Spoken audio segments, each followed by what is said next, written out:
The doorbell rang at 7 o'clock sharp. Ethan Park froze with one hand on the stove. Pasta water foamed toward the rim of the pot and hissed when it splashed onto the burner. Steam blurred the kitchen window. "Dad, are they here?" Ava shouted from the living room. Maybe he called back. "Stay on the couch, okay?" He turned the heat down and wiped his palms on a dish towel. The townhouse smelled like tomato sauce and vanilla candle. He had hoped it would seem cozy. Mostly it smelled like effort. In the hallway, the mirror caught him. Brown hair that refused to lie flat tie over his one decent shirt. Eyes more tired than he liked. He straightened the tie and rubbed away a faint streak of sauce at his wrist. One dinner, he thought. You can do one dinner. The doorbell rang again. He crossed the narrow hall, heart picking up speed, and wrapped his fingers around the knob. The metal was cool under his hand. He took a breath that tasted like garlic and nerves and pulled the door open. Rain-washed air slipped inside. The porch light spilled over the woman on his front step. She wore a beige trench coat collar, turned up against the drizzled dark hair hanging loose and damp at the ends. Her heels were steady on the wet concrete. She held her car keys between two fingers as if she had not quite committed to coming in. For a heartbeat, she was just familiar. A face from company slides and industry photos from the far side of a conference table upstairs. Then his brain supplied her name. "Ms. Hale," he said. "Olivia." Her eyes widened a fraction. In the yellow light, they were clear green, sharp, and assessing. "You are Jenna's brother," she said. "Ethan Park." He nodded. "That is me." The hallway at his back suddenly felt very small. Olivia glanced past his shoulder. He heard the cartoon laugh track from the living room, the faint clatter of the pot lid in the kitchen. When she looked at him again, confusion had settled in. "I was expecting someone else," she said. "Same," he answered. Her mouth twitched at that. The rain ticked softly on the porch roof. Water beaded on her coat and caught the light. "Jenna told me she knew someone I should meet," Olivia went on. "She did not mention that he works for my ex-husband." The phrase ex-husband was calm, but the space around it went quiet. "She did not mention that you are you," he said. "Olivia Hale from Luma." There it was out loud. Founder of the company that paid half his agency's bills. Former wife of the man who signed his paycheck. "That would have killed the fun," Olivia replied. From the living room, small feet hit the floor. Ava slid into the hallway socks, almost losing traction, ponytail slipping to one side. "Dad, is that the date?" she asked, then stopped when she saw Olivia. "Oh, hi." Ink stained 3 of her fingers. A blue streak marked her cheek. "Hi," Olivia said. Her voice softened. "I am Olivia." "You are really tall," Ava observed. Olivia laughed. It was quick and unpolished. "You are really honest," she answered. Ava considered that, then nodded. "Are you staying for dinner?" "My dad made pasta. It smells kind of burnt, but we are still going to eat it." Heat crept up Ethan's neck. "Okay, critic, that is enough. Back to your show." "It does," Ava insisted. "It smells like the time you forgot the timer." "Ava." She sighed with the exaggerated patience of a 10-year-old. "Fine." On her way back, she gave Olivia one more curious look, then disappeared around the corner. The cartoon theme song swelled again. Olivia's gaze lingered on the empty space where Ava had been. When she spoke, her voice was quieter. "I did not know Jenna had a niece," she said. "She likes to pretend she is too young for that word," Ethan replied. "But, yes, that is Ava. It has been just us for a while." The admission hung there. "We can stop this," Olivia said. Her fingers closed around her keys. "You can text Jenna. Tell her it was a misunderstanding. I will go home. Tomorrow we talk about campaigns and budgets and act like this never happened." He imagined closing the door, sending the text, reheating pasta for 2, sitting across a table from Olivia on Monday under fluorescent lights, talking about launch calendars and influencer lists, pretending he had never seen her standing on his porch with rain in her hair. Outside, water slid off the edge of the porch in thin lines. The hallway behind him glowed warm and cluttered. Olivia stood between the two, half in the light from his house, half in the gray from the street. "It is Seattle," he said. "If you stay out there much longer, you will need a boat." He stepped back, opening the door wider. "You might as well come in." For a second, she did not move. Her eyes shifted past him again, taking in the shoe rack, the crayon drawing taped crooked to the wall, the flicker of cartoon color from the television. Then she slid her keys into her coat pocket and crossed the threshold. The scent of rain and perfume followed her inside, mixing with tomato sauce and vanilla candle, as Ethan closed the door. Olivia set her purse down on the little table by the door next to the chipped ceramic bowl where Ethan kept his keys and loose change. A drop of water slid from the end of her hair and fell onto the hardwood, darkening it to a deeper brown. "Do you want me to take your coat?" Ethan asked. "Please." Her hands were already at the belt movements, neat practiced.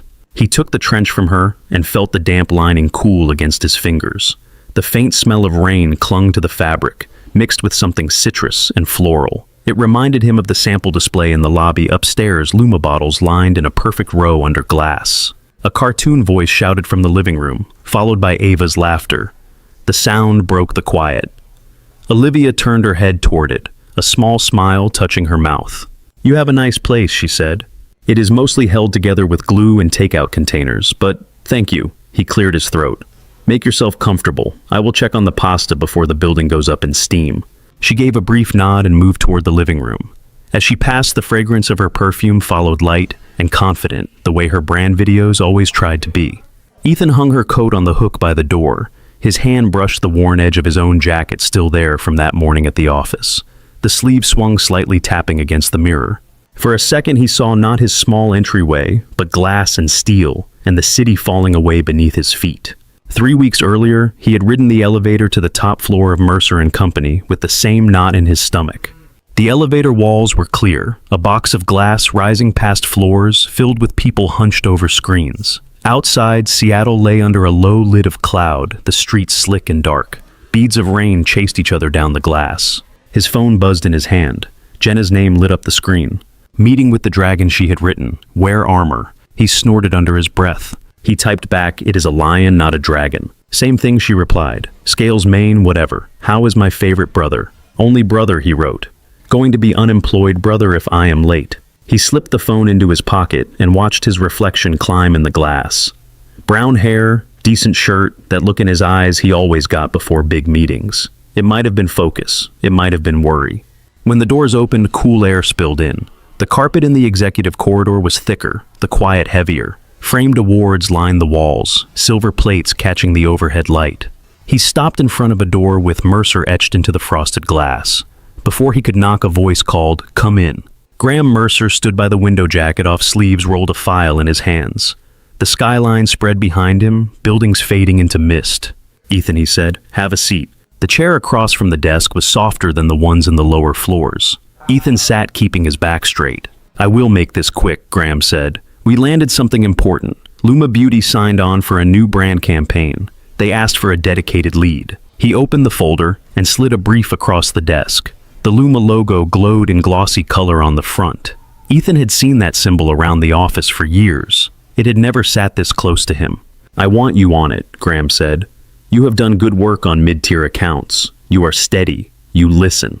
The praise was simple, almost reluctant, but it landed. Ethan felt his chest tighten. "I appreciate that," he said. "Of course. I will give it everything." "You will need to," Graham replied. "This is not just another skincare line. It is Luma's biggest launch in a decade. If it hits, it puts them into a new tier.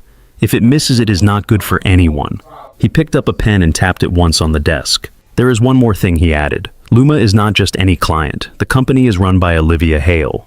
The name settled between them like extra weight on the table. "I know the name," Ethan said carefully. "From the case studies, from the portfolio. She is also my ex-wife." Graham said it without a change in tone, but his jaw tightened on the last word. He turned the pen in his fingers. "We divorced last year," he went on. "She kept her company. I kept mine. She chose us for this launch because she likes the results we deliver." He met Ethan's eyes. "She is sharp. She knows how to sell a story. She also knows how to test boundaries, with partners, with vendors, with people she thinks she can push." The pen clicked softly between his fingers. "Your job is to give her the best work this firm can make. Your job is also to remember which side of the table you sit on." The message was clear. Ethan nodded. "I understand," he said. "Do you?" Graham asked. "Because if you get this right, it is good for your career. If you let her pull you into whatever game she is playing these days, it will be very bad for your career. And for mine." "I will focus on the work," Ethan answered. "Nothing else." Graham studied him for a moment longer, then nodded once. "Good. Talk to account. Get your team start digging into the brief. I want first concepts on my desk in a week." When Ethan left the office, the hallway felt longer than it had coming in. His reflection walked with him in the glass along the wall, a smaller figure under the etched names of clients. By the time he reached his own floor, his phone buzzed again. Jenna had sent a string of question marks. Still employed, he texted back, with more pressure. He did not mention the part about the ex-wife. That night at home, the pressure took a more tangible form. It piled itself on the dining table in the shape of printouts and sticky notes and a laptop balanced between two plates. Ava sat across from him with a colored pencil in her fist and her tongue between her teeth. She was drawing in a wide spiral-bound sketchbook, the pages already full of small, determined figures. "Is that for school?" he asked, eyes flicking between the screen and the thin lines of her drawing. "No, this one is for us." She held the book up. He leaned forward. On the page, two people stood under a bright yellow sun. One tall figure with brown hair, one shorter with a crooked ponytail. Their hands almost touched. "You forgot the dog," he said. "We do not have a dog." She rolled her eyes. "And anyway, that is not the finished version." He looked closer. On the other side of the page there was a blank space marked out in faint pencil, as if she had drawn something there and erased it. "Who goes in that spot?" he asked. "I do not know yet," she said. Her voice was casual, her eyes were not. "Maybe no one. Maybe someone later, if they deserve it." He tried to swallow around the knot in his throat. He reached across the table and tapped the two figures that were already colored in. "These two look pretty good to me," he said. Ava smiled small and real, then bent her head back over the page. His laptop screen blinked. An internal memo from account about Luma, a calendar of deadlines, a note that read, in all caps, "Top priority." He closed the window after a moment and watched Ava shade the sun with careful strokes. The smell of crayons and reheated pasta filled the room. A few days later, Jenna called between classes. He could hear music through the phone, low and rhythmic, and the faint echo of voices in a high-ceiling room. "Question," she said. "On a scale from 1 to fossil, how old does your social life feel right now?" He pulled the phone away to look at it, then brought it back to his ear. "Why?" he asked. "Do you need someone to babysit while you go out?" "I am serious. When was your last date?" "Define date." "A situation where the other person was not delivering your food," she said. He thought about it, frowned. "It has been 3 years," Jenna cut in. "I know, because that was when you stopped pretending you were going on them." He sighed. "It is complicated. I have Ava. I have things to keep afloat. I have a client who might eat me for breakfast if I mess this campaign up." "Exactly," Jenna said. "You need a break. And by coincidence, I know a very interesting woman who also needs a break. She takes my evening class, she runs her own company. She has a face like a magazine cover and a spine made of steel." "That sounds like trouble," he said. "The good kind," Jenna replied. "I thought of you. I may have already told her about you, so do not make me look bad." He rubbed his forehead. "Who is she?" he asked. "You will like her," Jenna said. "And I am taking care of everything. You just have to open your front door at 7 on Saturday and try not to be weird." "You did not answer my question." "I have to start my next class." He heard a door open on her end. "Trust me for once, Ethan. Wear something that does not have spaghetti sauce on it." The line clicked, and he was left with the sound of his own breathing in the quiet office. On Saturday, as promised, he had opened his door at 7. He was still thinking about the woman Jenna had described, a blurry figure made of confidence and a shared love of good coffee, when he found himself staring at the very real version standing on his porch. Olivia Hale, Luma's founder, Graham's ex-wife. Now she was in his living room. Ava had claimed one end of the couch, again legs tucked under her eyes, flicking between the television and the adult who had just entered her world. Olivia settled into the other end, a careful distance away, hands folded in her lap. Ethan hovered in the doorway for a moment, feeling the weight of the last 3 weeks crowding the small room. Graham's warning, Jenna's teasing Ava's blank space on the page. He pulled his shoulders back. "I should rescue the pasta," he said. "Can I get you a glass of wine?" "Water." "Wine would be nice," Olivia answered, "if it is not too much trouble." "Trouble is already here," he said under his breath, then winced, hoping she had not heard. Her mouth tilted just a little. He turned toward the kitchen, the scent of tomato and basil rising stronger as he stepped through the doorway and reached for the bottle on the counter. The bottle made a soft clink when Ethan set it on the counter. His hands remembered the motion, even though his mind was still catching up. He poured slowly, watching the red rise in the glass. The kitchen lights caught on its surface, a thin line of brightness floating on top. From the living room, Ava's show took a break for a commercial about cereal. A bright jingle floated down the hallway. Olivia's voice did not carry, which somehow made him strain harder to listen. He grabbed 2 glasses wine and 1 water in the other and breathed once before heading back. Olivia had shifted slightly. She sat with one ankle crossed over the other, hands relaxed on her knees, attention on the animated characters dancing across the screen. Her coat was gone, so the soft gray sweater under it showed the clean lines of her shoulders. Ava scooted a little closer as if pulled by gravity. Ethan held out the wine. "Here you go," he said. "It is not anything special." She accepted it. "I am sure it is fine." Her fingers brushed his as she took the glass. They were cool, ringless, with a faint shimmer of clear polish. "And water," he said, holding up the other glass. "In case my daughter convinced you the pasta is a hazard." Olivia smiled toward Ava. "I am braver than I look." Ava twisted around on the couch. "It really does smell burnt." "I am not being mean. I am being factual." "Thank you, scientist," Ethan said. He sat on the chair that faced the couch, an angle that gave him both of them in his line of sight. The television screen flashed color over their faces, blue, then pink, then white. "So," Olivia said, "are we pretending this is not strange, or are we admitting it right away?" Ethan took a sip of water, buying a heartbeat. "I am open to honesty," he said, "within reason." "Fair?" She glanced at the wine, then back at him. "I had no idea Jenna's brother worked for Mercer and Company. She simply said she knew someone who used coffee as a food group and did not mind people who turn off their phones during yoga." "That sounds like a person I would get along with," Ethan said. "He is not here tonight." Ava snorted. Olivia's eyes flicked to the girl amused. "And you?" he asked. "She told me very little. Something about a strong spine and you running your own company." Olivia watched the cartoon characters for a beat, as if deciding how much to offer. "I founded Luma when I was 26, she said. "Started in a shared workspace that smelled like old coffee and wet carpet. We shipped orders out of my trunk. It was not very glamorous." Ava's eyes widened. "You own the makeup from the mall?" "Some of it," Olivia said. "We have a counter there." "The one with the shiny bottles," Ava added. "Dad does not let me buy real stuff yet. He says my face is already perfect, which is so embarrassing." "I stand by that statement," Ethan said. Olivia hid her smile behind the rim of her glass. A cereal mascot shouted from the television, then the show came back. Ava shifted focus again, but not completely. Part of her attention remained tuned to the adults. Olivia set her wine on a coaster and settled back. "And yes," she added quietly, eyes now on Ethan, "I used to be married to Graham." The name felt heavier in this room than it did at the office. Ethan nodded. "He mentioned that you kept Luma in the divorce." "That is one way to put it." She traced the edge of the coaster with her finger. "He helped in the early years. Capital contacts, that kind of thing. That came with a price."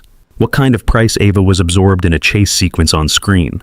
The question stayed between the adults. Olivia did not answer right away.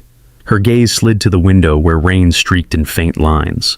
"The kind where someone else decides what risks are acceptable for you," she said. "Who you meet, where you speak, which parts of you are marketable, and which parts are inconvenient."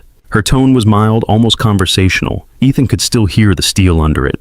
"And now?" he asked. She lifted one shoulder. "Now, I decide that for myself, in theory." Silence settled for a moment. Ava's show cut to another commercial, this time for a toy that screamed when you squeezed it. Ava groaned and muted it. "Ads are loud," she announced. "Your turn, Dad. I watched one of your meetings last week." "You walked past the door," Ethan protested. "That is not the same as watching." "You said synergy like 3 times, she said, then poked at the remote. "Can we eat soon? My stomach is chewing my own stomach." "That is my cue," Ethan said. He stood and caught Olivia's eye. "Pasta will be ready in 2 minutes, he told her, hopefully still edible. "I will help," she said, "if I may." "You just met my kitchen," he replied. "Do not judge it." She rose from the couch and followed him. In the kitchen, the steam had settled into a light haze near the ceiling. He turned off the burner under the pot and stirred the noodles, relieved to see they were only slightly past al dente instead of destroyed. Olivia leaned against the counter watching him. She took in the worn cutting board, the cheap salt shaker, the scribbled school calendar held to the fridge with a magnet shaped like a whale. "It feels lived in," she said. "That is a compliment." "Thank you. We are here a lot." He reached for the colander. "Can you grab 2 plates from the cabinet by your elbow?" She opened the door and pulled out plates with mismatched rims, one with a cartoon cat at the center. She set them on the counter without comment. While he poured pasta into the colander, hot water rushed over his hands in a cloud of steam and the sharp smell of starch. The kitchen window fogged over, completely turning the outside world into a blur of gray and streetlight. He slid the noodles back into the pot, added sauce, and stirred. The wooden spoon knocked softly against the sides. "Try this?" he asked, holding the spoon out toward her.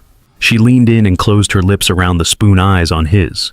For a second, the kitchen shrank to that point of contact to the sound of her quiet breath. She swallowed and nodded. "Not burnt."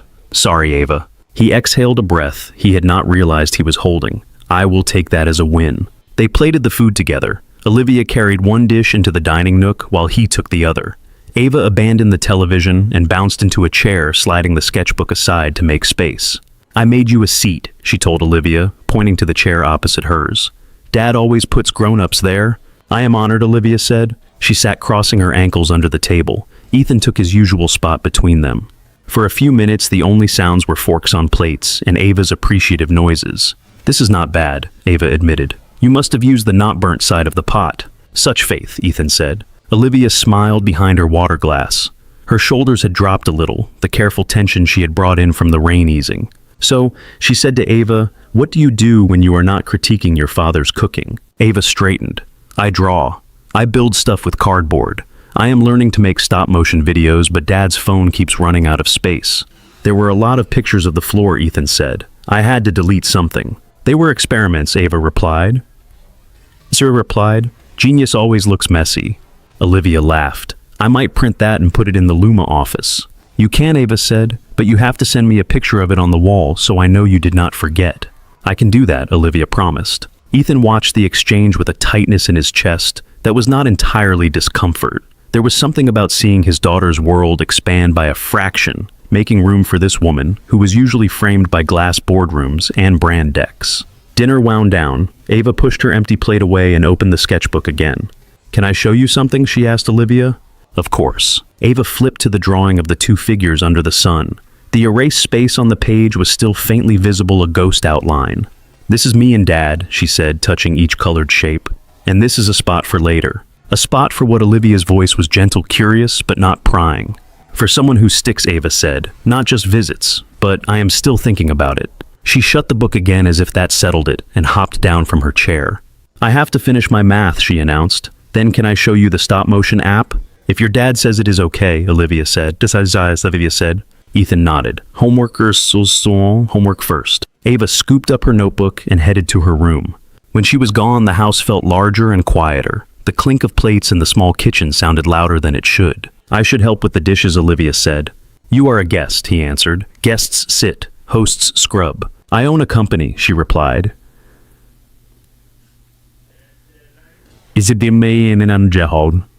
Scrubbing is not beneath me. He hesitated, then smiled and handed her a dish towel. Fine, you can dry. They stood shoulder to shoulder at the sink. Warm water ran over his hands as he washed. She took each plate, glass, and fork, dried it, and set it in small, precise stacks. Steam curled in the air. Their reflections shimmered in the kitchen window, two silhouettes overlapping against the blurred city lights. After the last fork, there was nothing left to rinse. The sink was empty. The counters were clean. He turned off the water. Thank you, he said. You are welcome. The room felt crowded somehow with nothing on the surfaces. I should probably go, she added. It is getting late. Right, he said. Of course. They moved back to the entryway. He took her coat from the hook. The fabric was dry now, warm from the house. She slid her arms into the sleeves, face tilted down. When she straightened, her eyes met his close in the narrow space. Thank you for dinner, she said, and for not slamming the door in my face. You are welcome, he said.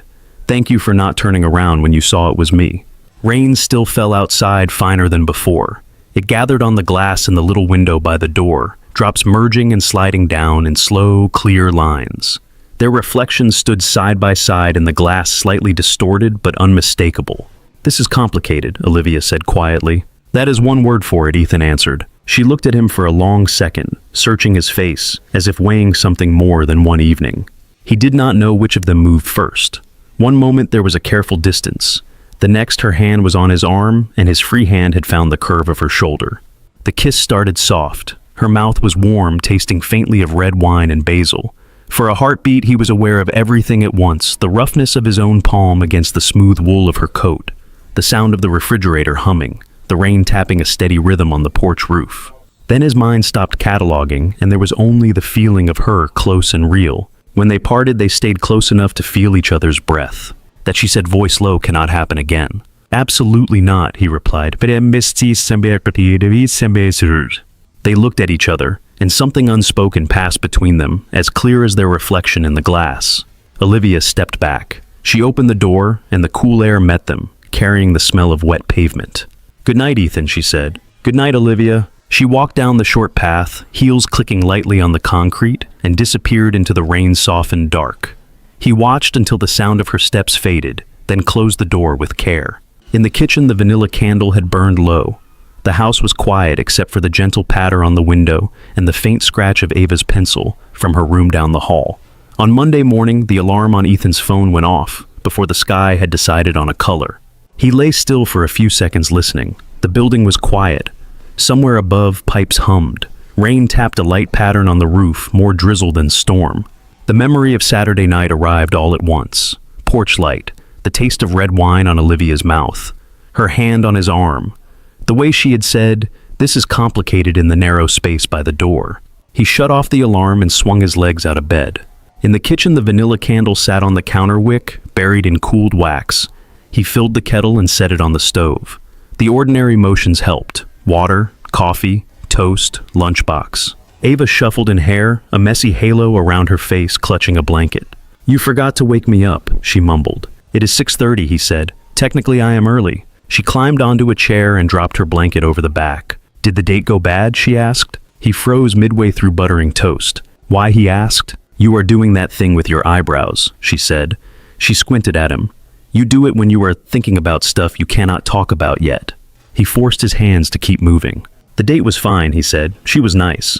Ava perked up. "Will she come back?" "I do not know," he said, and that part was true. "We just met." Ava nodded slowly, then reached for the jam. He watched her spread a too thick layer on the toast and tried not to think about the empty space in her drawing, the spot for someone who sticks. By 8, the townhouse was empty. He locked the door behind them, walked Ava to the bus stop at the corner, waited until the bus took her away, and then headed toward the light rail station. The train into downtown was half full. People swayed with the movement, faces lit by their phones. Outside the window, the city blurred past. Wet sidewalks, neon reflected in puddles. A line of coffee drinkers pressed to the warmth of a corner shop. His phone buzzed in his pocket. For a moment, his chest tightened. Then he reminded himself that it was more likely to be a calendar notification than the person who had occupied his head since Saturday. It was in fact a calendar notification. Luma status check with account 9:30 conference. B. He let out a breath and leaned his head briefly against the cool glass behind him. His reflection stared back, faint overlaid on the city. In the lobby of Mercer & Company, the air smelled like coffee and printer toner. A new Luma promotional stand had appeared by the elevators, all soft lighting and curved bottles. The campaign copy from their last launch curled around the display. Second Sunrise was still only a name on a brief. The images in his head did not have words yet. He stepped into an elevator with 3 other people from different floors. They each pressed their button and then retreated into their own silence. As the car rose, the building peeled away below. His reflection climbed with him in the mirrored walls. It was the same man who had ridden up to Graham's office 3 weeks ago. It did not feel like the same man. He reached his floor and stepped out. The open office hummed with low conversation and keyboard noise. A pot of coffee burned faintly in the kitchenette. At his desk, the red light on his phone blinked. Voicemail. He eyed it and chose his email instead. There were a few client messages, an internal memo about timesheets, a note from account, reminding everyone of the Luma kickoff in 2 days. His desk phone rang. "Ethan Park," he said. "Graham wants you in his office," the receptionist told him. "Now, if possible." His throat went dry. "I am on my way." He hung up, stood and told himself that it was about the campaign. It almost certainly was. The rest lived in a part of his mind he refused to open at the office. The walk to the elevator felt longer than usual. He pressed the button and watched the numbers blink down. The ride up was quiet. When the doors opened on the executive floor, the carpet swallowed his footsteps. The awards on the walls shone in the same places. He paused at the door with Mercer on the glass, then pushed it open. Graham sat behind his desk this time, jacket back on tie, precise, a mug by his hand. A chart glowed on the screen behind him, some other account's performance numbers. "Ethan," he said, "come in. Close the door." Ethan did, and took the chair across from the desk. "I wanted to check in before things get busy," Graham said. "How is Luma coming along?" Ethan cleared his throat. "We have been digging into the research. Their existing customer base is strong, but there is room with older demos. I have some early thoughts on story direction. Nothing ready to present yet." Graham nodded. "You have met Olivia properly now." The question sat there for a beat too long. "At the office," Ethan said. It was technically true. "We had a preliminary call about objectives. She seemed clear on what she wants." "I am sure she did," Graham replied. He stirred his coffee with a small metal spoon. "She always does." He set the spoon down. I will say this again, he went on, voice even. Olivia can be persuasive. She has a way of making people feel like they are the only ones in the room. That is useful when she is selling product, less useful when you are trying to keep a project on track.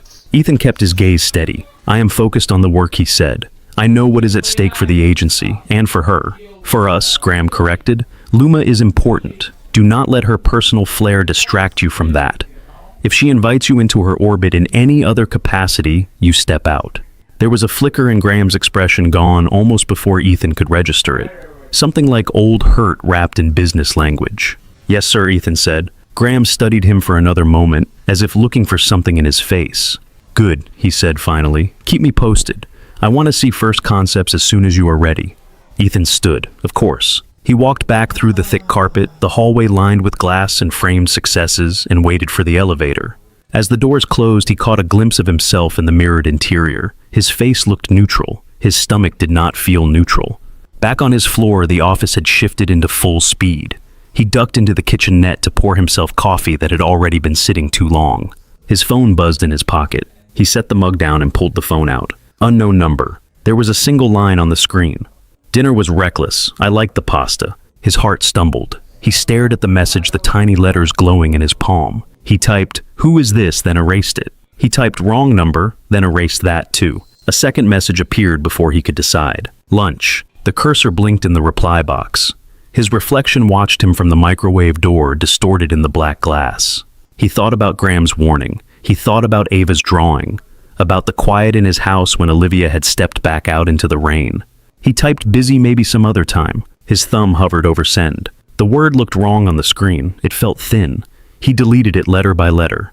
He tried again. Name a place, he wrote. He sent it before he could talk himself out of it.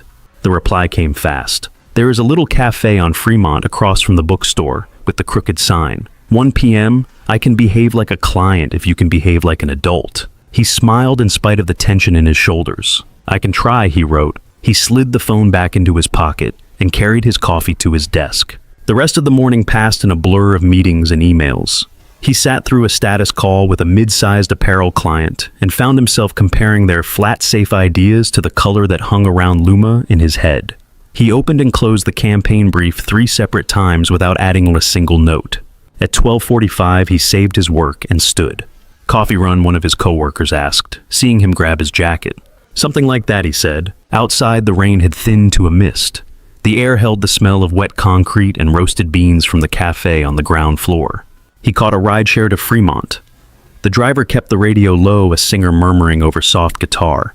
The city slid by outside, familiar and slightly altered under the gray light. The cafe Olivia had mentioned was tucked between a second-hand bookstore and a shop that sold handmade candles.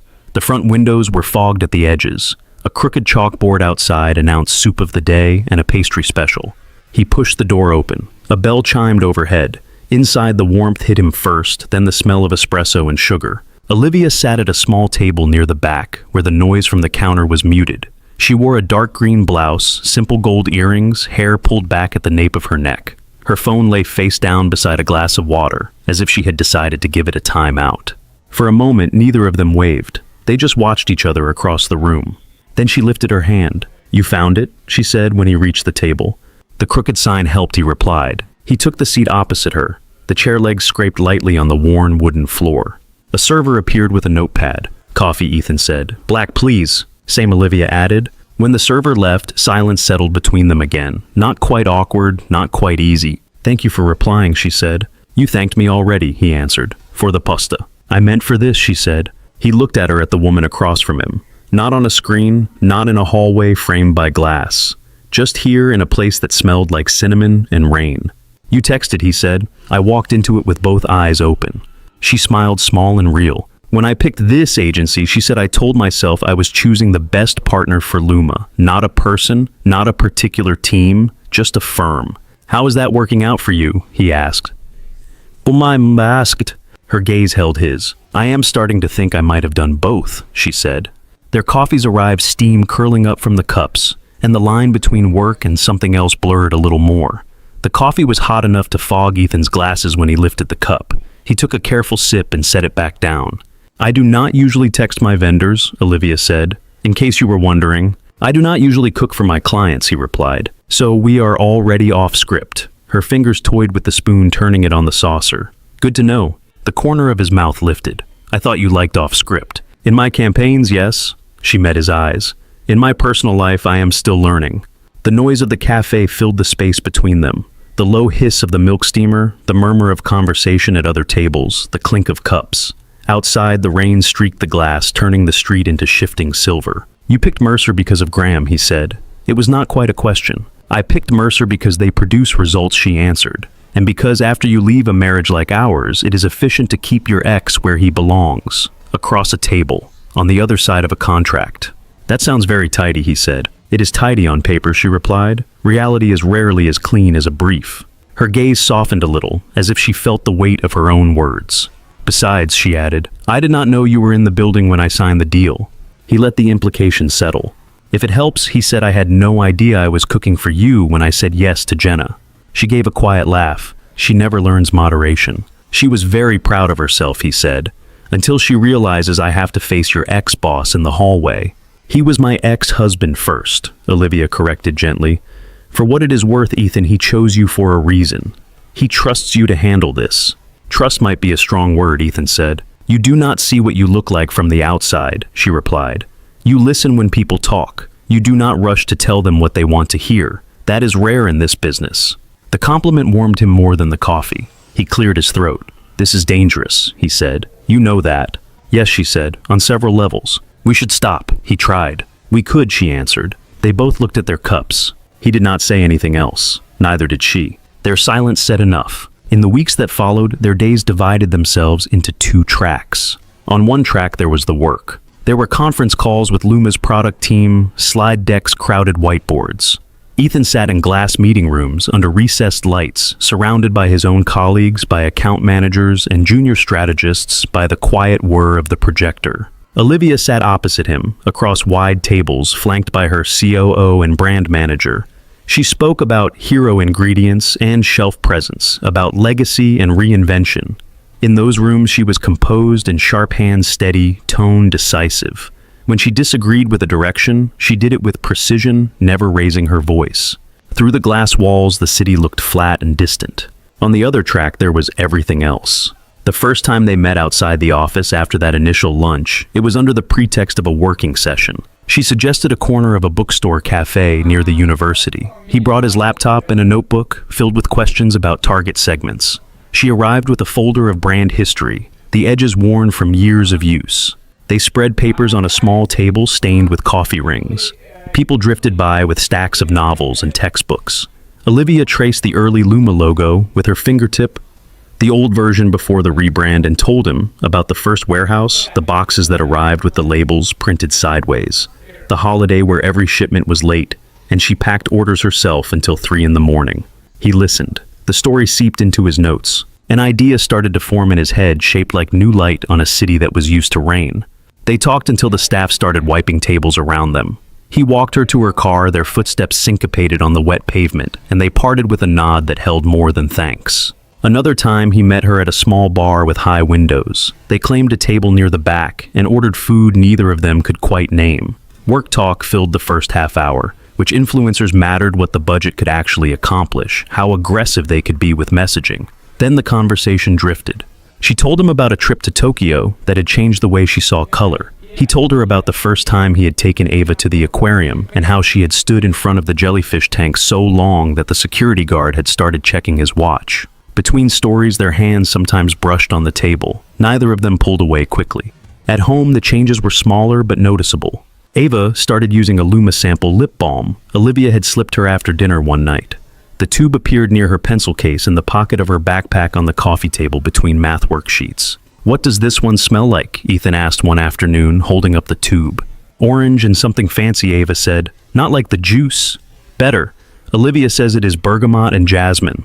He tried to pretend his chest did not skip at the casual use of her name. She says the new line is going to smell like sunlight, Ava added, as if that were a normal way to describe a product. How do you even do that? He did not have an answer, but he could hear Olivia saying it. The first night Olivia came over again, Ava was across town at a sleepover. It had been on the calendar for weeks, alongside his deadlines and her pitch rehearsals. The date pulled at his attention every time he glanced at the fridge. He texted Olivia that afternoon. "House is quiet tonight. Ava is at Mia's. No pressure." He almost did not send it. Then he did. Her reply took a few minutes. "Quiet houses can be dangerous," she wrote. "Send me the address again." He had typed it so many times for delivery apps that his fingers moved without thinking. By the time she arrived, the sky had cleared. The porch light drew a small circle on the front walk. She stepped into it wearing jeans and a black sweater instead of a trench and heels. Without the armor of her usual clothes, she looked more like a person Ethan might have known from school than a name in trade magazines. Inside, the house felt different without Ava. The spaces she filled so easily had a gentle echo. They ate on the couch bowls balanced on their knees, a movie playing low on the television. Conversation wandered. He told her about Ava's obsession with stop-motion animation. She told him about a childhood spent between a mother who shifted cities every year and a grandmother who kept every letter she ever received in a shoebox. At some point, the movie blurred into background noise. Their shoulders leaned closer. Her thigh touched his through denim, and the contact felt both casual and electric. Later, when his dishes were in the sink and the credits rolled, without either of them noticing, they ended up lying on the couch, her back against his chest, his arm around her waist. The steady rise and fall of her breathing slowed his own. There was nothing glamorous about the way he had to shift his leg because it was falling asleep, or the way the cushion dipped under their combined weight. It felt real. "You know I am breaking my own rules," she said quietly, ease on the dark screen. "Which ones?" he asked. "The ones about not mixing work and anything else."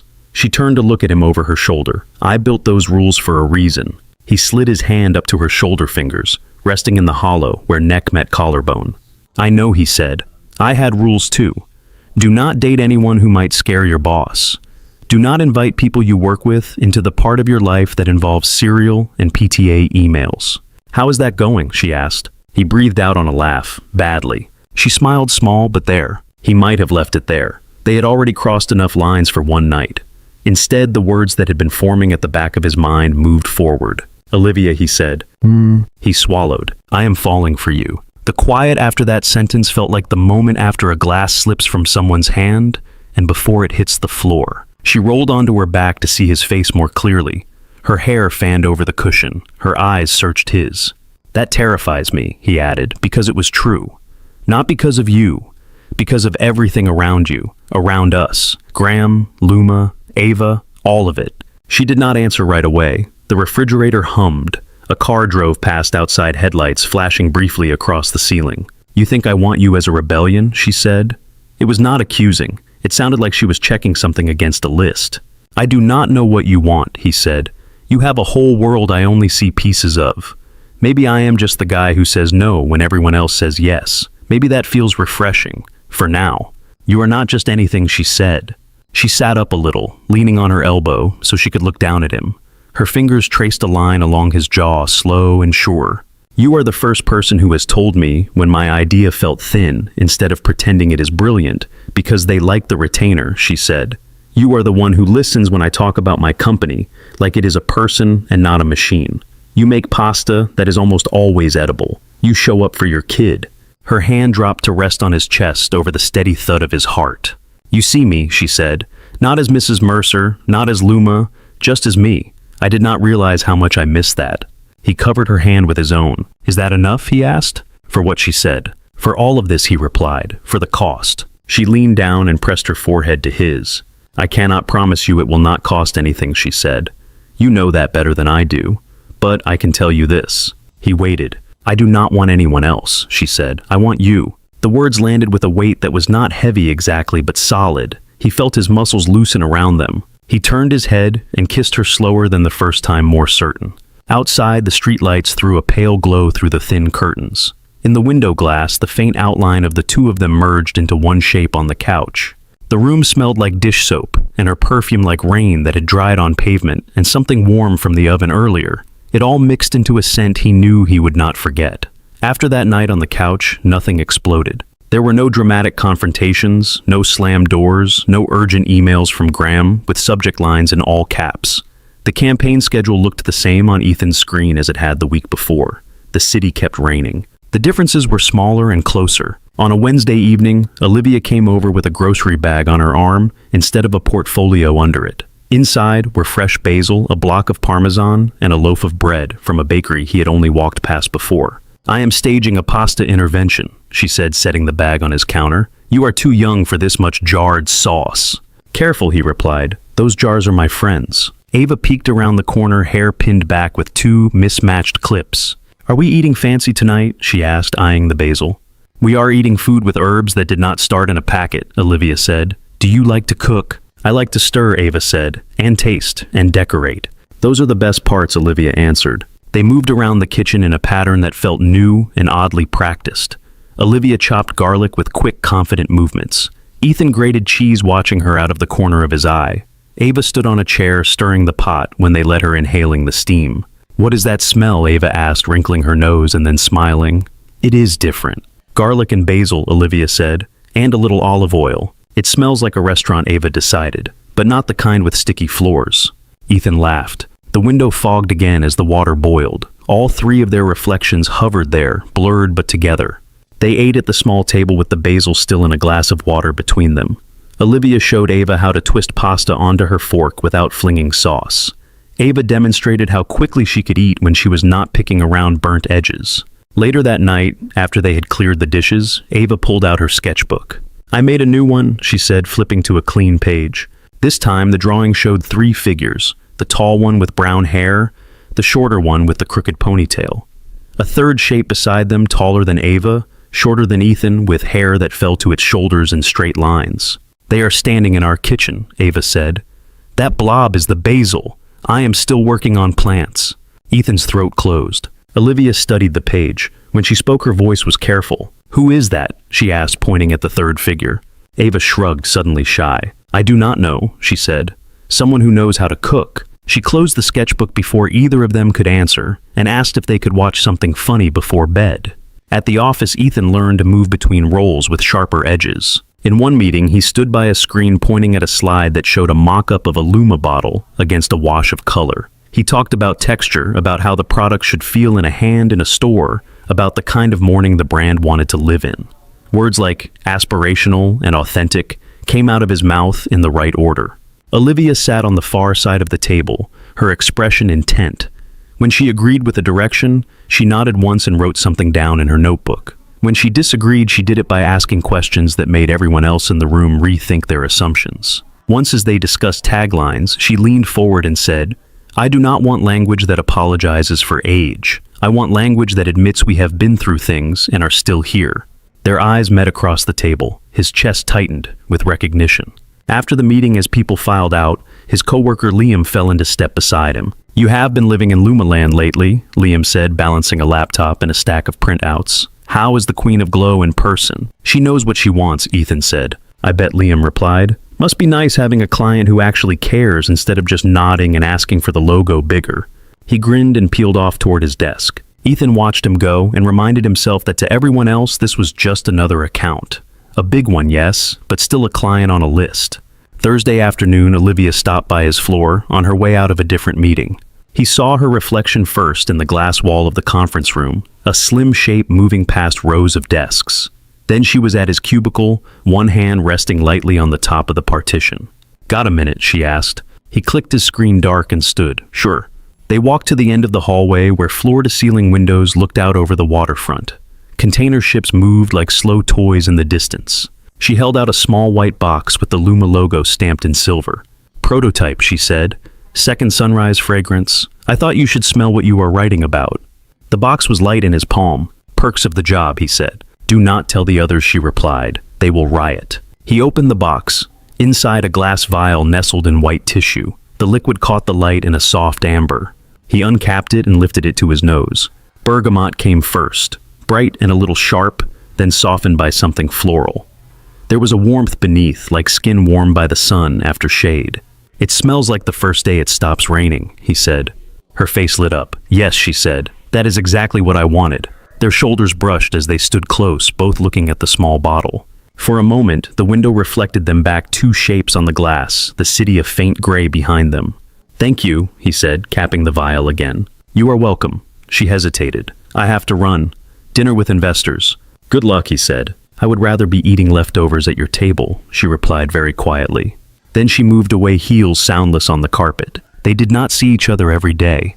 The gaps made the times they did feel sharper. Sometimes their messages were purely practical. Can you send the deck from yesterday? What did you think of the updated copy on slide 12? Other times, a line of their private world slipped in. A picture of Ava's latest cardboard contraption. The corner of a whiteboard covered in half-formed ideas. A photo Olivia sent of a sunrise caught from an airplane window, the clouds below her stained with pink. Seattle finally had a clear weekend near the end of the month. The forecast promised 2 days of actual sun. Streets that had been gray for weeks warmed and brightened. On Saturday, Olivia drove up in a borrowed car and took Ethan and Ava to Gasworks Park. The old industrial structures rose dark against bright grass graffiti, bright on their sides. Ava ran ahead with a kite that refused to cooperate. "The wind hates me," she announced when it dipped again. "The wind has no opinion about you," Olivia said. "You have to give it something to work with. Here." She showed Ava how to angle the kite, when to run, when to let it pull instead of fighting it. Within a few tries, the kite rose and steadied. Ava whooped, her voice carrying. Ethan watched them from a patch of grass, hands in his pockets, the sun warm on his neck. The city skyline framed them, the lake rippling nearby, the kite a slash of color against the sky. He had not seen Ava that unguarded around another adult in a long time. When Ava finally flopped onto the blanket beside him, cheeks flushed, she said, "Olivia is good at kites." "Olivia is good at a lot of things," he said. Ava picked a blade of grass and twisted it between her fingers. "Do I have to call her anything else?" she asked. "Like Ms. Hale or something?" "You can call her Olivia," he said, keeping his tone light, "if that is what she wants." "I like Olivia," Ava said. She glanced at the woman in question, who was sitting a few feet away checking her phone. "She does not talk to me like I am little." "You are not little," he said. She bumped his shoulder with her head. "You have to say that. You are my dad." The more normal those moments felt, the more the other reality pressed at the edges. At work, he became acutely aware of who was in which elevator, who passed him, in which hallway, who saw him leave the building, and at what time. He chose places to meet Olivia by instinct. Cafes further from downtown. Restaurants where the staff did not wear branded polo shirts his colleagues might recognize. Side streets instead of main ones. She noticed his caution. "I forget what it is like to hide," she said one night, as they waited for their food in a dim corner of a Thai place. "I did it for so long in other ways, and now, here we are again."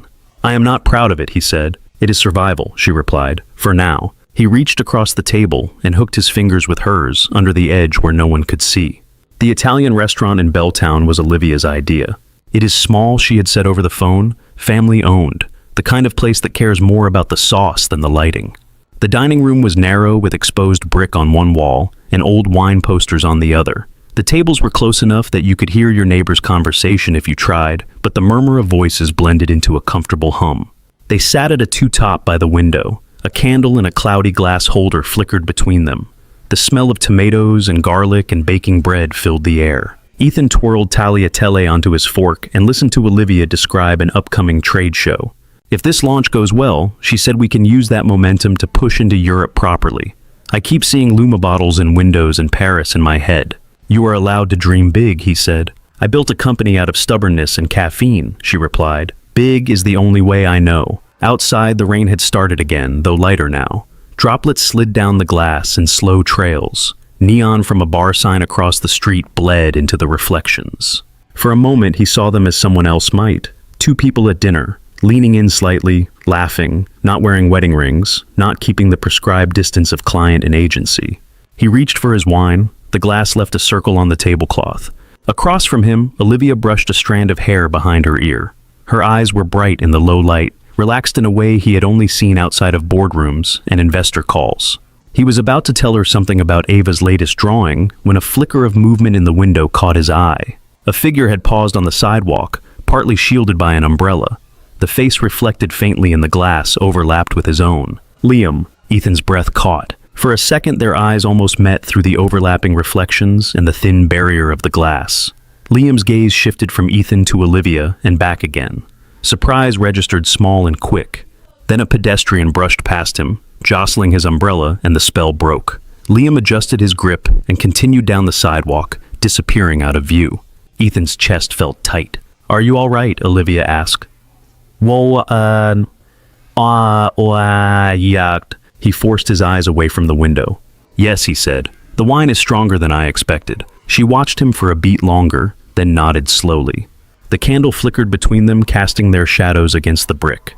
Outside, the glass of the window turned the street into moving shapes of light and color, hiding the details, while hinting at everything that might be seen. Sunday night settled over the neighborhood like a blanket. The street outside Ethan's townhouse was quiet. The usual hum of traffic softened to an occasional passing car. Inside, his laptop glowed on the coffee table. Slide after slide filled the screen. Product shots, taglines, mock-ups for social posts, a diagram that tried to cram a dozen touch points into one neat path. He sat cross-legged on the rug with a notebook beside him, pen cap between his teeth. The living room lamp cast a warm circle of light over the table, leaving the corners of the room in gentle shadow. From down the hall came the faint sound of Ava's pencil, scratching on paper. She had homework due Monday and had convinced him she concentrated better with music, so her tablet hummed some quiet playlists through tinny speakers. The doorbell cut through all of it. 2 quick rings. Not a neighbor by mistake, not a package drop. Someone who expected to be let in. He set the pen down and stood. His knees protested a little. He stretched them out on the way to the door. When he opened it, cool air rushed against his skin. Olivia stood on the porch in jeans and a navy coat hood, down hair pinned back. She had not bothered with makeup. Her eyes looked larger without it, the skin around them pale. His stomach dropped. "Hi," she said. Her voice was too flat. "Can I come in?" He stepped aside immediately. Of course. She brushed past him. The scent of her perfume was faint under a sharper note of cold air, and something metallic, like the smell of a storm that had not broken yet. He closed the door and turned to face her. "What happened?" he asked. She did not sit. She moved to the middle of the living room and wrapped her arms around herself as if the temperature had fallen. "He knows," she said. The room seemed to tilt. His hand found the back of the couch to steady himself. "Graham," she added, in case there was any doubt. "He knows about us." How the word came out rough. She let out a breath that sounded like it hurt. "Someone sent him an email," she said. "Anonymous. No subject line, no message in the body, just a photo." He did not have to ask which one. "The restaurant," he said. She nodded. "You at the table, me across from you. Wine, candle, reflection in the window.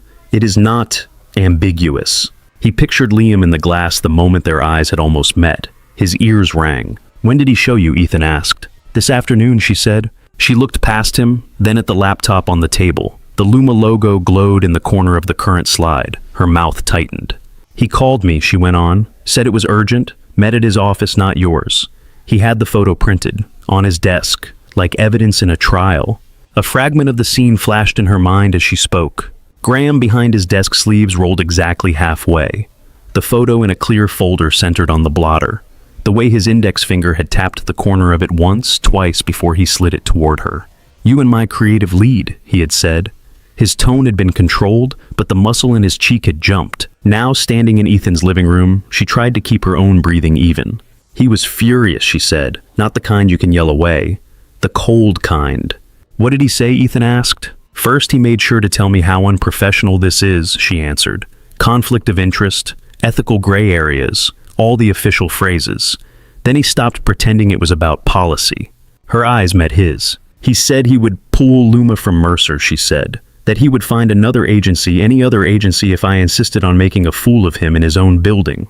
Ethan swallowed. "He can do that," he said quietly. "He can," she agreed, and he did not stop there. She looked briefly toward the hallway, where Ava's room sat. Her voice dropped. "He said he would make sure you never work in this industry again," she said. "That he would call every friend he has in every agency from here to New York and tell them you wrecked his marriage twice." Ethan flinched. "That is not even true," he said. "He does not care if it is true," Olivia answered. "He cares if it is useful." The air in the room felt thin. "What else?" he asked. "He knows I have investors to answer to," she said. "He knows a hit to our biggest launch would hurt. He told me if I keep you on this campaign, he will remember it when Mercer negotiates placements with retailers who still take his calls." It was a long list of ways he could make things difficult. She rubbed her hands up and down her arms as if trying to erase the chill. "I am so sorry," she said suddenly. "I am the one who brought this into your life. You had a stable job, a clear line. I walked in and crossed it." He stepped closer. "That is not how this works," he said. "We both opened that door." "I should have known better," she said. "After everything with him, I should have learned." "Stop," he said. She went quiet. He felt a tremor move through his body that had nothing to do with temperature. The edges of his vision sharpened. "I will resign," he said. She blinked. "What?" "Tomorrow morning," he said, "before the pitch, before anything. I will go upstairs, hand in a letter, and make it easy for him. Then it is just you and him and his bruised ego. He can move the campaign, send it to another team. He gets his control back. You keep Luma out of the blast radius. He calms down."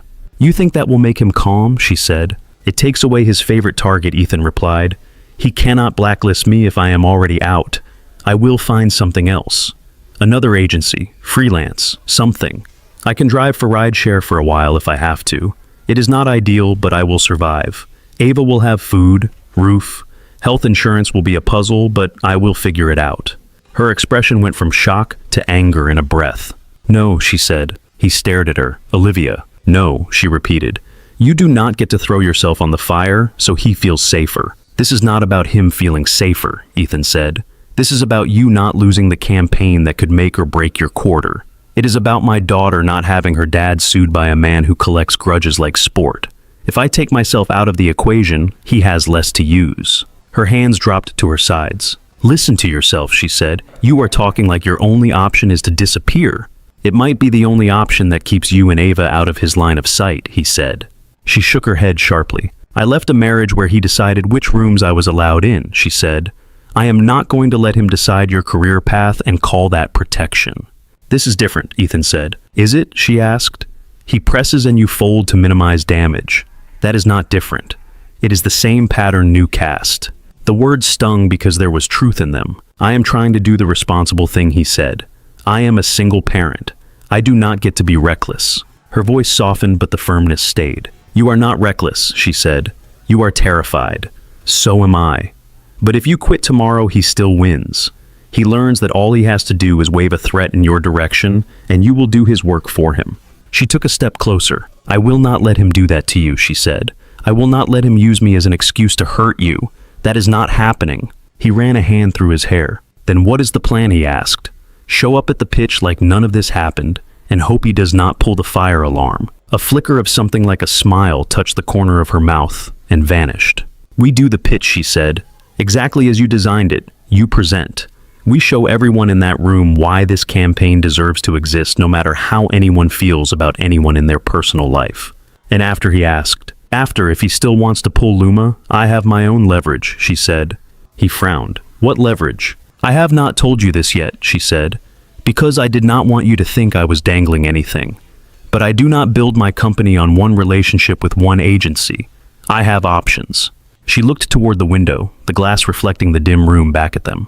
"I have been talking with Mason," she said, "my COO, quietly, about building an in-house creative team if the right person came along to lead it. Graham is not the only one who can move pieces." Ethan stared. "In-house," he echoed. "You know the brand better than any team I have had on the outside," she said. "You understand what we are trying to say. If he pushes hard enough that I have to pull Luma, I can bring you over. I already know the board would sign off. They like results more than gossip." "You are talking about me leaving Mercer anyway," Ethan said. "Yes," she said, "on our terms, not as punishment, as a choice." The idea was so large he could not quite hold it. "Why did you not tell me?" he asked. "Because I needed to be sure I was not doing it just to spite him," she said. "Because I did not want you to feel owned. And because until today I still thought we could keep this small enough to fit inside a glass room and a few cafes." He let out a sound that was almost a laugh. "Small," he said. "This has never been small." "No," she agreed. He sank onto the couch. The cushions gave under his weight. She remained standing, watching him. "So, we are really going to walk into that room tomorrow like everything is normal," he said. "We are going to walk in like professionals who did the work," she said. "Because you did. This campaign is good, Ethan. He knows that. Even angry, he is too smart to pretend otherwise in front of his own team. If he chooses pride over profit, that is his problem. I will move Luma. You will not be left out in the cold." A floorboard creaked in the hallway. They both turned. Ava stood there in the oversized t-shirt she wore as pajamas, one hand rubbing her eye. Her hair stuck out to one side. "Why are you talking so loud?" she asked. "Is something wrong?" Ethan stood again, trying to smooth his face. "Hey," he said, "should you not be asleep?" "I could not," she answered. "My brain is buzzing, and you sound like you swallowed a storm." He tried to laugh. It did not quite land. Everything is fine, he said. We are just talking about work stuff. Ava's gaze flicked from him to Olivia. You both look sad, she said. Olivia lowered herself to Ava's height so they were eye to eye. Big grown-up meeting tomorrow, she said. Lots of numbers. Lots of people who think numbers are the only thing that matters. It makes faces go like this. She scrunched her own features into a mock frown. Ava's mouth twitched. My dad is good at meetings, Ava said with complete certainty. He stays up late and puts tiny words on his slides that no one can read, but they still like them. That sounds accurate, Olivia said. Ava tilted her head. Are you in trouble? She asked. Olivia considered, then shook her head. Not with anyone who matters, she said. Ava accepted this answer with the solemn logic of 10. You should sleep, she told Ethan. You get weird when you are tired. Then she shuffled back down the hall, bare feet soft on the floor. They listened to her door click shut. The faint scratch of her pencil did not resume. Either the music had finally lulled her, or she was lying awake thinking. Olivia straightened. She is right, Olivia said softly. You should sleep. His shoulders sagged. I do not know if I can, he said. She moved closer until she stood in front of him, close enough that he could see the faint shadows under her eyes. Trust me, she said. Just for tomorrow, do what you do best. Stand in front of that room and tell the story you built. Let me handle him. He studied her face. The determination there was not new, but it was aimed in a way he had not seen before. Not at a market share problem or a launch timeline. At a man who had once shared her house and now wanted to control the ground under her feet. I do trust you, he said. That is the scary part. She smiled, sad and real. I will call you in the morning, she said. He walked her to the door. When he opened it, the hallway light from outside cut a line across the floor. She stepped into the cool air and turned back. Sleep, she said again. He nodded. Good night, Olivia. Good night, Ethan. He closed the door gently after her and leaned his forehead against the wood for a moment, listening to the quiet house and the faint, steady ticking of the kitchen clock. Morning came too soon. Ethan woke before his alarm eyes opening to the dim shape of the ceiling. For a moment, he did not know what had dragged him up out of sleep. Then he remembered Olivia's face in his living room, the pale set of her mouth when she had said, he knows. His phone buzzed on the nightstand. He reached for it, heart jumping, but it was only the alarm doing its job. He silenced it and lay there another few breaths, listening to the house. The pipes hummed. A car rolled by, outside tires hissing on damp pavement. Somewhere in the building, a door closed with a soft thud. He got up. In the kitchen, he went through the motions by habit. Coffee, toast, pack Ava's lunch. The ordinary tasks anchored his hands even as his thoughts ran ahead to a glass room higher up in the city. Ava shuffled in wearing an oversized sweatshirt that reached her knees. Her hair was a nest around her face. You look weird, she said around a yawn. Good morning to you too, he answered. She blinked slowly, then frowned. Not like bad weird, she said. Like you drank too much coffee even though you did not drink coffee yet. He handed her a plate. It is a long day, he said. Big presentation. She climbed into a chair and watched him pour his own coffee. Is she going to be there? She asked. He knew who she meant. Yes, he said. Olivia will be there. So will a lot of other very important people who have strong feelings about moisturizer. That got the small smile he wanted. You are good at talking to important people, Ava said. You just pretend they are parents at school and you are explaining something about field trips. Is that what you think I do? He asked. Kind of, she said. She took a bite of toast and chewed thoughtfully. Also, you have your meeting voice. It is different from your dad voice. How, he asked. She thought about it. Your meeting voice uses more big words, she said, and sounds like you are trying not to say something funny. He could not help it. He laughed. That is pretty accurate, he said. She swallowed the last bite of toast and slid off the chair.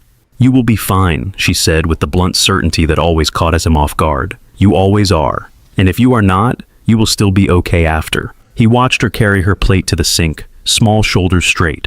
Thank you, he said. She shrugged, but he saw the corner of her mouth lift again. They left the house together. The air outside was cold and damp without outright rain. Clouds hung low, but there was a faint brightness behind them that hinted at sun. At the bus stop, Ava kicked at a loose pebble. Are you going to be home late? She asked. Probably, he said. I will text you when the meeting is over. Jenna is picking you up after school, remember? Ava nodded. We are going to her studio. She said I can help roll the yoga mats. Be nice to her students, he said. Do not judge their poses. I would never, she said, then grinned, to their faces. The bus pulled up. She climbed on, then turned back to wave through the window. He waved until the bus turned the corner and disappeared. On the train into downtown, he could not keep his mind from skipping ahead to the boardroom.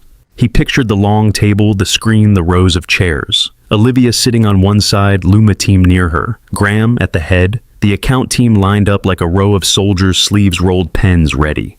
His phone buzzed in his pocket. He pulled it out, certain this time who it would be. Olivia. Her message was short. Here we go. He stared at the words. His thumb hovered over the keyboard. You okay? He typed. Typing dots appeared, disappeared, then returned. I have been awake since 5, she wrote. But yes, are you? Not even close, he wrote back. But I will be when I get in that room. Her reply came quickly. That is all I need. He put the phone away before he could read those 4 words more times than was healthy. The lobby of Mercer and Company buzzed louder than usual when he walked through. People in slightly sharper clothes. Name badges for visitors. The Luma stand near the elevators had fresh flowers on it today, pale yellow and white. He nodded at the receptionist, who gave him a tight smile that was probably just busy day nerves. Or not. He could not afford to try to read every face. On his floor account had already claimed the small war room beside the conference cluster. Printouts lined the walls. Storyboards were pinned in ordered rows. Sticky notes marched along the whiteboard. You are here, Jamie from account said, sounding relieved. Good. Graham wants everyone in the main boardroom 10 minutes before start. He has that look. What look? Ethan asked. The one where he sees everything and hates all of it, Jamie said. Anyway, we will follow your lead on the creative beats. You know this thing better than anyone. Ethan nodded. I will walk through the story. You cover spend and channels. Tom can take measurement. He checked the laptop in his bag for the 3rd time. The deck was there, backed up on a drive, backed up in his email. It felt like carrying a fragile organ. Time moved in jumps after that. Someone brought coffee in trays. Someone else checked the projector. A tech fiddled with the lights. People checked their watches, their phones, their reflections in the narrow strip of glass by the door. At 5 minutes to start, Ethan followed the group down the hallway toward the main boardroom. The glass wall looked out over the city. The sky had brightened a shade, though the sun still hid. The table stretched almost the length of the room, polished to a soft shine. Leather chairs lined each side. Graham was already there. He stood near the head of the table, flipping through a printed agenda. His tie was perfect. His expression gave nothing away. Morning, he said as they entered. Morning, a chorus of voices answered. Ethan set his laptop at the small console near the screen and connected it. The screen on the wall blinked to life, the Mercer logo appearing first, then giving way to the title slide. Luma, Beauty, Second Sunrise, Campaign Concepts. His throat went dry. The door opened again. The room shifted almost imperceptibly. Olivia walked in with 2 members of her team, Mason and a brand manager named Priya. She wore a tailored black dress and a pale blazer, hair pulled back into a sleek knot. There were small diamond studs in her ears, nothing that could catch on anything. She looked every bit the CEO who had spent years on magazine pages. The only sign of strain was in the tightness at the corners of her mouth and the slight hollowness under her eyes. The scent of something familiar drifted with her, a hint of bergamot and jasmine. Second Sunrise, in its pre-launch form, wrapped around her like armor, Olivia Graham said. The greeting was cool. Graham, she returned. Thank you for making time. Always, he said. Shall we? People took their seats. Olivia sat midway down the table on the side facing the screen, Mason on her right, Priya on her left. Graham settled at the head. Ethan took the spot near the console where he could see both the slides and the people. His hands rested lightly on the edge of the table. He told himself to breathe. All right, Graham said. Let us see what you have. Ethan nodded and clicked to the next slide. An image filled the screen. Seattle in the early morning captured from above. The city was still wrapped in a thin layer of mist, but the sun was pushing through, painting the clouds with soft gold. The water caught the light in faint streaks. Buildings that usually looked sharp and gray were softened, touched at the edges. He had worked on that image for hours, adjusting the tones until it matched what he carried in his head when he thought of a second chance. This is where we began, he said. His voice came out steadier than he felt. Seattle at the hour between night and morning. Not the dramatic sunrise on a postcard, but the moment when the light is just starting to arrive and the city has not woken up yet. He glanced around the table. People watched the screen. No one interrupted. When we talked about Second Sunrise, he continued, we talked about a line that is not about turning back time. It is about everything your customer has already lived through. Long nights, early mornings, a job, a family, a breakup, a move, 100 choices that show on her face. The point is not to erase that. The point is to let her look in the mirror and see all of it and still feel like the day belongs to her. He clicked. The next slide showed a woman in her 40s sitting on a windowsill with a mug of coffee. She wore a simple shirt. No dramatic robe, no heavy styling. The light from the window hit one side of her face, catching fine lines, giving them depth instead of blurring them. Our core visual language leans into lived-in faces, Ethan said. Not 20-year-olds pretending they are 10 years older. Actual women who carry experience in their expressions. We frame them the way morning light frames this city. Soft, clear, honest. We do not fix the lines. We make them part of the story. He walked them through the campaign piece by piece. Hero films set in apartments that looked real with slightly chipped mugs and books on the side tables. Close-up shots of product being applied in quick, unfussy motions, no miraculous transformations, just small shifts that made a viewer's own routine feel seen. Copy that did not say ageless but said, "Through what you have lived, you are here." Outdoor placements that paired cityscapes at dawn with short lines. "You have been through storms. Here comes your light." Your first morning, and the next one, and the next. He showed mock-ups of social content that invited women to share their own second sunrise moments. A new job after a layoff. The first morning after leaving a relationship. The day you wake up in a new city. As he spoke, the room around him fell away.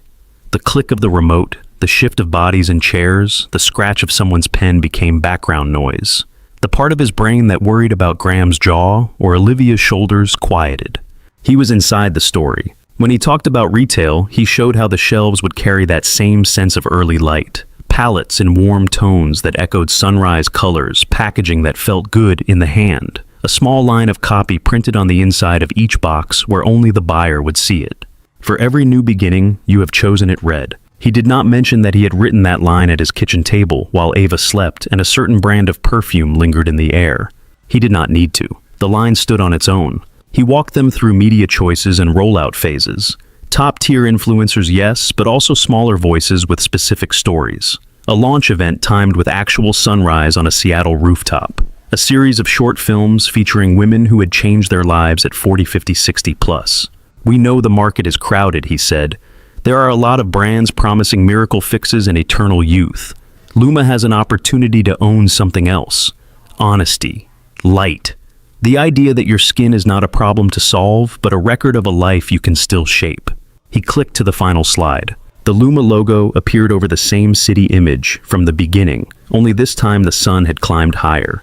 The light was stronger. The mist had thinned. Second sunrise. The tagline read, "For every morning you choose again." He let the words hang there for a beat before he spoke.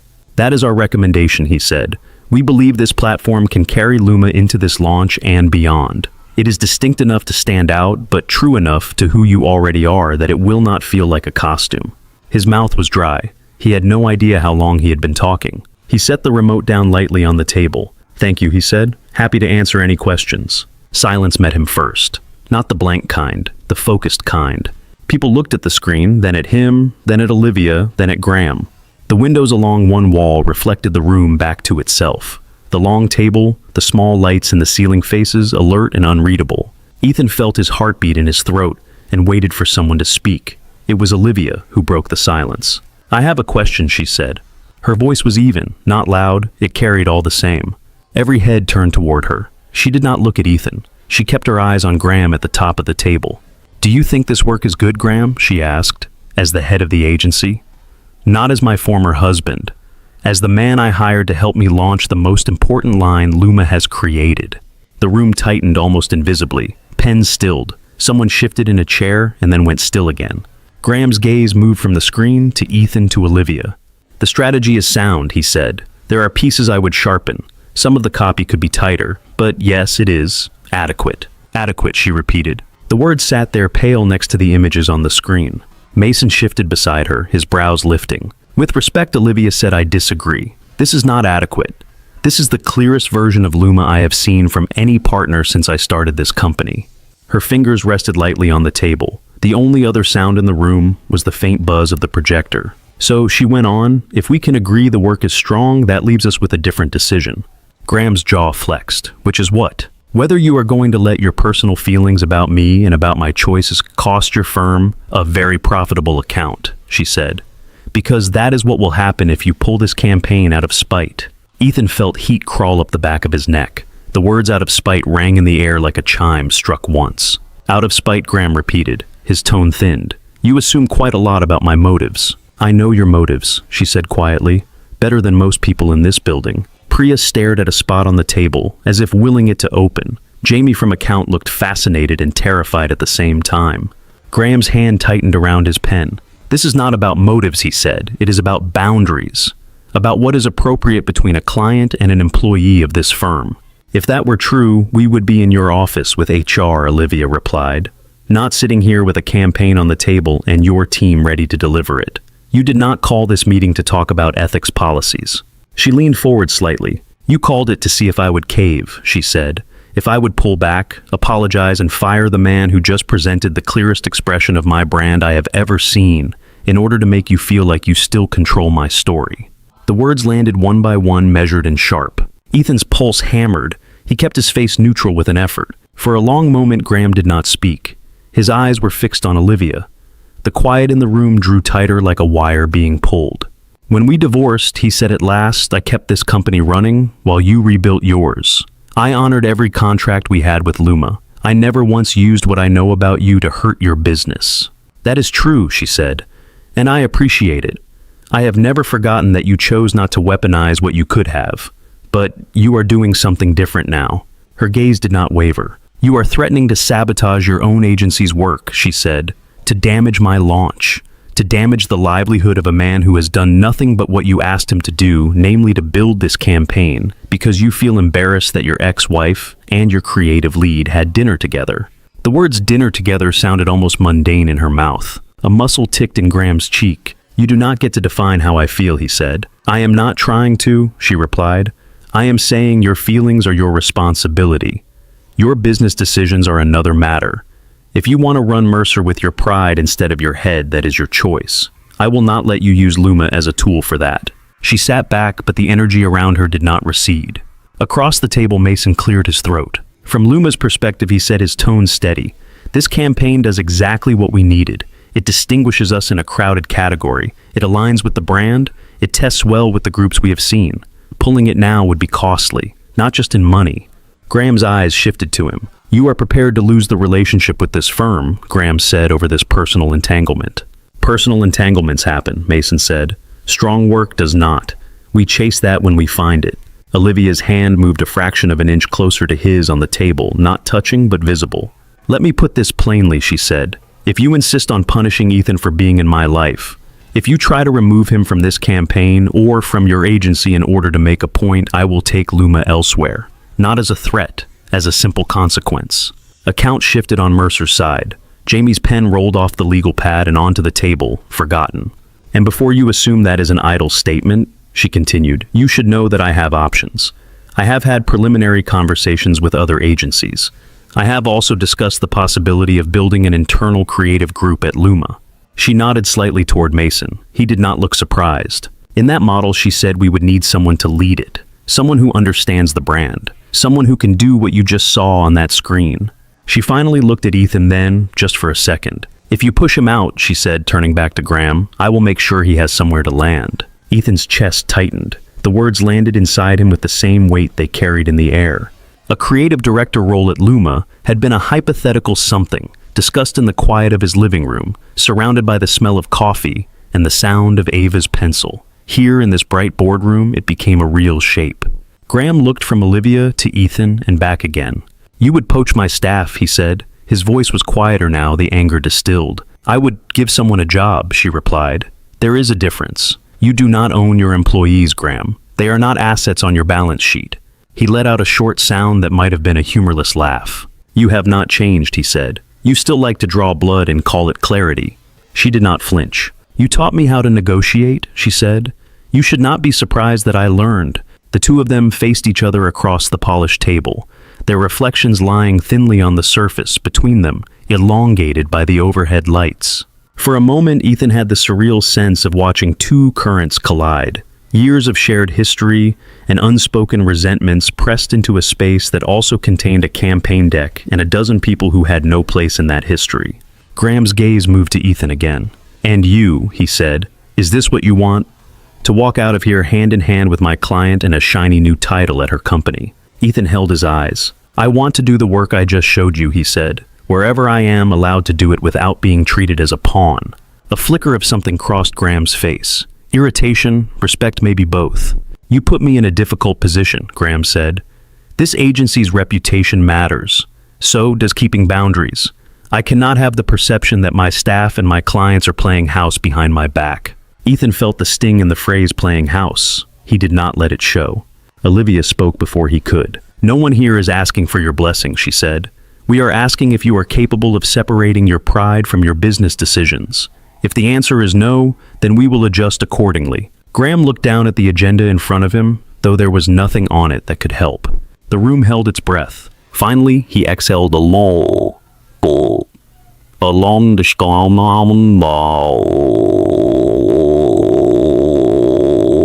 controlled breath. The work stays, he said. The campaign goes forward as planned. Luma remains a client of this firm. A visible loosening ran down the Mercer side of the table. Shoulders dropped a fraction. Pens moved again. And him, Olivia asked. Graham's eyes settled on Ethan one more time. You stay, he said. Ethan's body felt oddly weightless and heavy at once. But understand something, Graham continued. His voice sharpened. I will not tolerate being made a spectacle. Whatever is going on between you two, I do not want to see it in my hallways, my elevators, or my meetings. You keep it out of this building. You keep it away from my staff. His gaze slid to the Mercer team, making sure they were listening. That goes for all of you, he added. If anyone feels moved to send anonymous photographs in the future, I suggest you find a healthier hobby. A faint flush crept up the back of Ethan's neck at the word photographs. So, Liam had not used his name, or Graham was choosing not to. On the Luma side, Mason's shoulders eased. Priya let out a breath she clearly had been holding. Olivia considered Graham for a long, quiet moment. Fair enough, she said. Her tone suggested it was not entirely fair, but that she was willing to accept it as a temporary balance. She closed her notebook. In that case, she said, Luma is happy with what we saw today. We will move ahead with this direction. Mason and I will work with Ethan and his team to refine the details on timing. She stood. The others followed. Chairs scraped softly. Papers were gathered. People pretended they had not just witnessed their boss and his ex-wife draw a line in front of them. Ethan unplugged his laptop with hands that felt slightly unsteady. He slid it into his bag and straightened. As the room emptied, Olivia moved toward him. They kept a polite distance the width of a person between them. You did well, she said, her voice low enough that only he could hear. You did more, he replied. Her mouth curved tired. Call me later, she said, when you can breathe. Then she turned and walked toward the door where Mason waited. Graham had stepped aside to speak with someone from finance. For a heartbeat, his reflection and Ethan's met in the glass of the window at the end of the room. Two figures, both smaller than the city behind them. Ethan adjusted the strap of his bag on his shoulder and walked out into the hallway, the murmur of the office rising to meet him.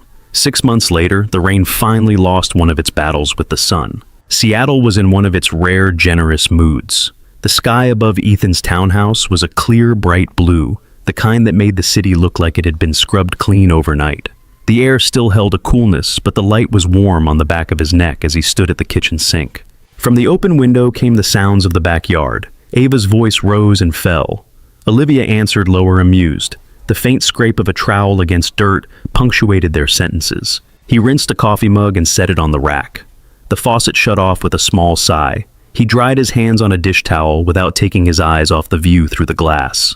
In the yard, Olivia knelt beside a patch of freshly turned soil. Her hair was pulled up, the shorter pieces escaping and curling at her neck. She wore an old t-shirt of his that had lost the company logo to years of washing, and jeans stained at the knees. Ava crouched across from her, fingers deep in the bag of potting soil. Stripes of dirt marked her arms. There was a smudge on the tip of her nose. Gentle, Olivia said. If you pack the roots too hard, they cannot breathe.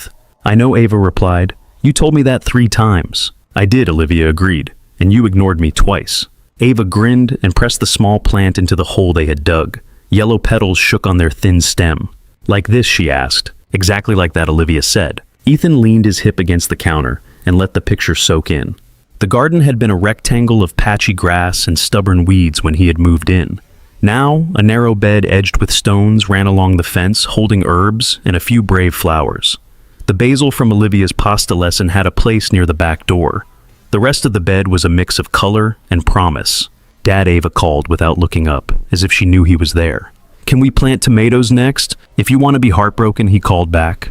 We do not get enough sun for tomatoes to be happy. We can try, Olivia said. If they sulk, we will make friends with them. Ava looked up at her. You make friends with everything. Not everything, Olivia said, just the things that want to grow. Ethan felt his throat tighten for no obvious reason. His phone buzzed on the counter.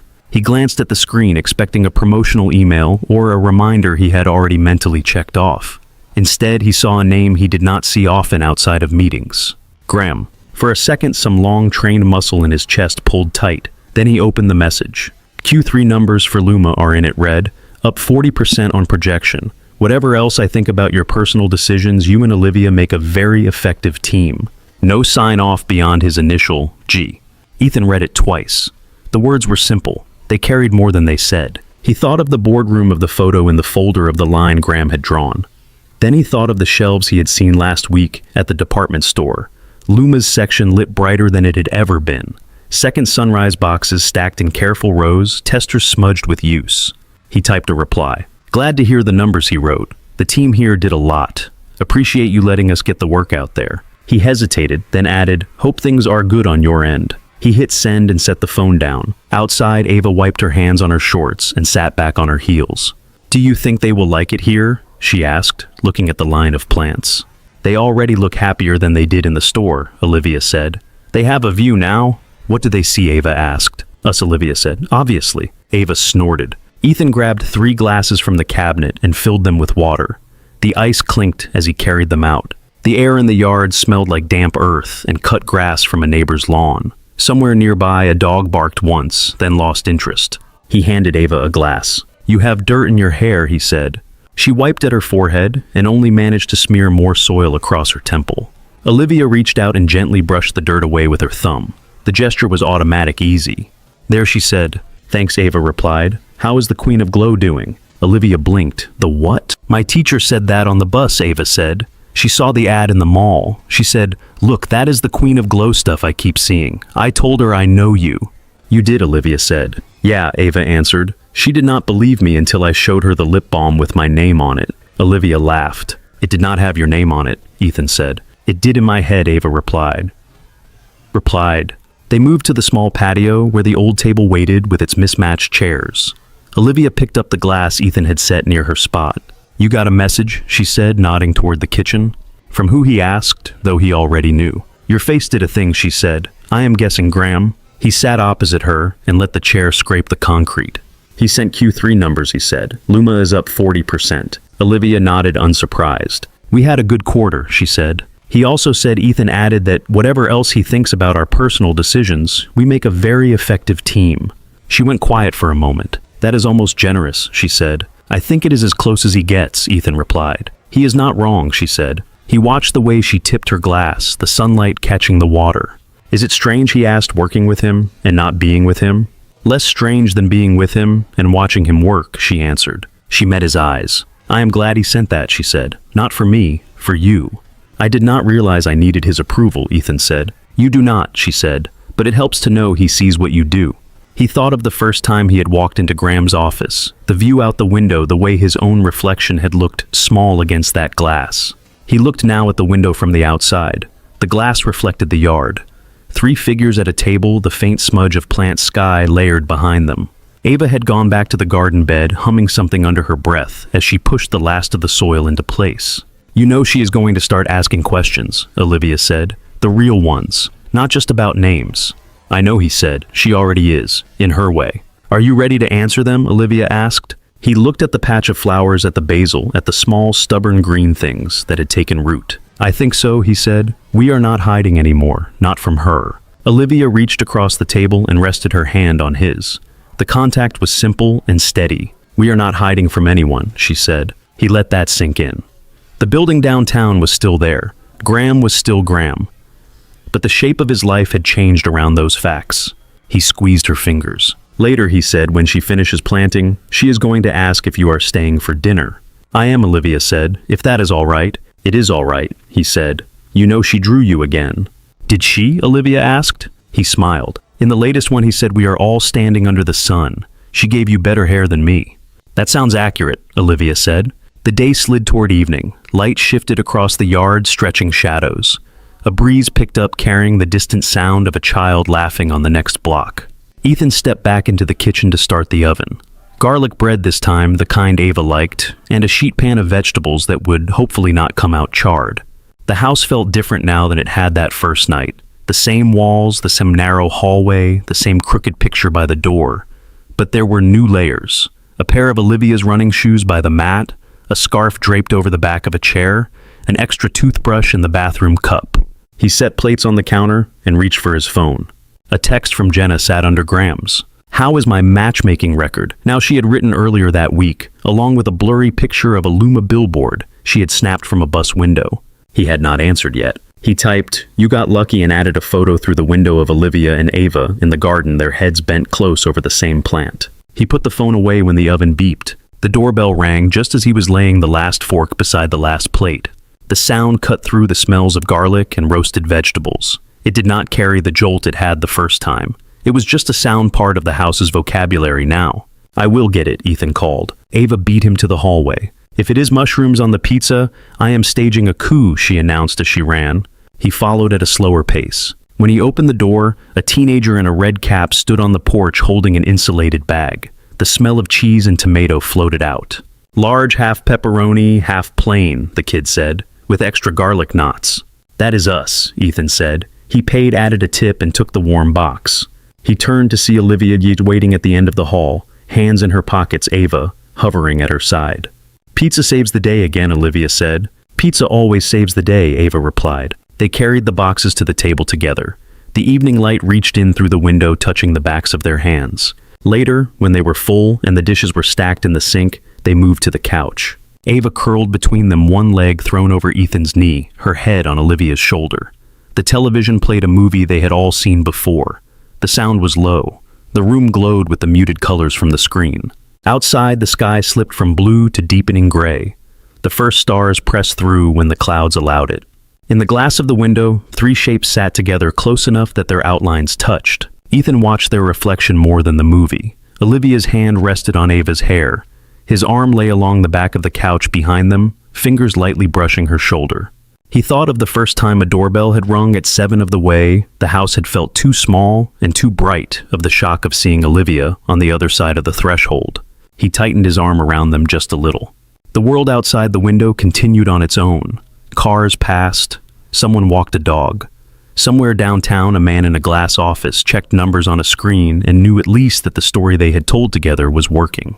In the small living room, with the glow of the television and the quiet sound of Ava's breathing, softening into sleep, Ethan looked at the woman beside him and the child between them and felt the shape of his life settle into something that fit. He did not think about campaigns or quarterly reports or what anyone else might say if they saw them through the glass. He just sat there in the light that remained and let himself stay. Thank you so much for listening to today's story. If this story resonated with you or made you reflect, I'd love to hear your thoughts, so feel free to share them in the comments below. And don't forget to like, subscribe, and hit the notification bell so you won't miss the next story.